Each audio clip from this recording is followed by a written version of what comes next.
Las Vegas Raiders. They've lost 5 of their last 6. They decided it was a great idea to have a meeting at the Logo in Arrowhead. And the Chiefs decided it was a good idea to go and stomp them during the game as a result of that. This is a team that is not playing well. Again, they've lost 5 of their last 6. They are in certainly a downward trend, and this is something that has sort of happened to the Raiders over the years, but this year it's even more pronounced because they've had all this adversity around them from John Gruden, Henry Ruggs. Now, Darren Waller's been out of the lineup, and he's really the guy that's a difference maker in that offense.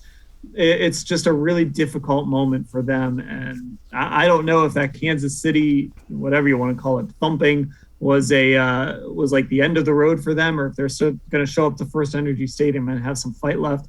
I've always kind of liked Derek Carr as a quarterback. I think he's a dangerous guy if you let him be that, but I think this defense should be able to contain him, especially if Waller is unable to go in this game, because he's one of the most dangerous tight ends there is. Yeah, Waller's missed the last 2 with back and knee injuries, so not sure how that's going to go.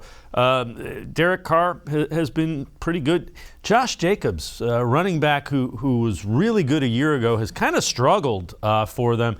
And then a guy that's kind of come out of nowhere is Hunter Renfrow, has become really their leading receiver and has been effective. Yeah, he's a really nice player. He does a lot of different things, really versatile for them. I think the one thing you got to keep an eye on with the Raiders is on that defensive side. They've got some guys that can get after the quarterback.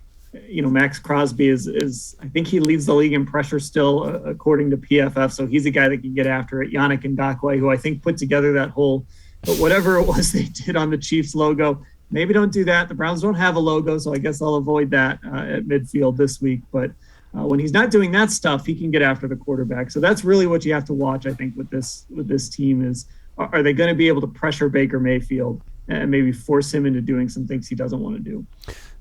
They also had 5 turnovers in that game against the Chiefs. So again, when the Browns defense is turning the ball over, good things usually happen. When you look at this, what are some keys to the Browns getting a much needed win? If they get a win and the Ravens, who play the Packers, lose, they're tied for first in the AFC North. Yeah, I mean, here we are. After all of this, they have a chance to be in first place. For all the talk we've had today about the Browns being over-conservative, I think I'm going to go back to that run game. If they can get the run game going with Nick Chubb, this is going to be that opportunity. Dearness Johnson probably going to be the guy behind him, and he's shown an ability to run the ball too. You're coming out of 2 games against the Ravens, who are just impossible to run the ball against sometimes. So I think they should be able to get that element going, and that's going to open up other things. That's going to open up the play action. It's going to open up some of those boots that Baker wants to run. This should be an opportunity, as long as they're able to contain those edge rushers, for the Browns to kind of be able to breathe a little bit and do what they want to do on offense.